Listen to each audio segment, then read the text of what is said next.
தமிழ் சினிமாவில் முன்னணி நடிகராக இருப்பவர் அஜித் குமார். சமீபத்தில் இவர் விடாமுயற்சி, குட் பேட் அக்லி போன்ற படங்களை முடித்துவிட்டு துபாயில் நடைபெற்ற 24 மணி நேர கார் பந்தயத்தில் பங்கேற்றார். இந்நிலையில் கார் ரேஸின் போது அஜித் குமார் அணி 3வது இடத்தை பிடித்து மொத்த இந்தியாவுக்கும் பெருமை சேர்த்தது. கையில் தேசிய கொடியுடன் மகிழ்ச்சியில் அஜித் குமார் துள்ளி குதித்த காட்சிகள் சமூக வலைதளங்களில் படு வைரலாகின. இதற்காக சினிமா மற்றும் அரசியல் பிரபலங்கள் அனைவரும் தங்களது வாழ்த்துக்களை தெரிவித்து வருகின்றனர். இந்நிலையில் அஜித் குமார் நேர்காணல் ஒன்றில் ரசிகர்களிடம் வைத்த அன்பான கோரிக்கைதான் அனைவரது மத்தியிலும் பேசுபொருளாகியுள்ளது. அந்த நேர்காணலில் நிறைய இளைஞர்கள் சாலை விபத்தில் உயிரிழக்கின்றனர். சாலையில் அவர்கள் பொறுப்பற்ற வகையில் செயல்படுவதால் பொதுமக்களின் உயிருக்கும் ஆபத்து ஏற்படுகிறது.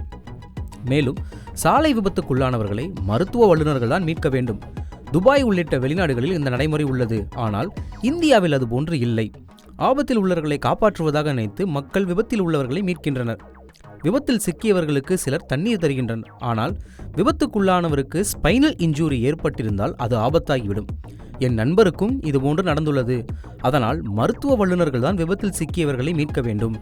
அண்மை காலத்தில் நிறைய பேர் அதிநவீன இருசக்கர வாகனங்களில் பணம் செலவிடுகின்றனர். ஆனால் பாதுகாப்பான ஹெல்மெட், கிளவுஸ் போன்றவற்றிற்கு செலவிடுவதில்லை.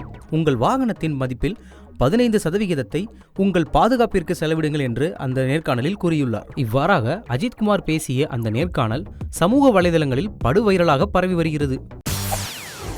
செய்திகளை உடனுக்குடன் தெரிந்து கொள்ள உடனே சப்ஸ்கிரைப் பண்ணுங்க.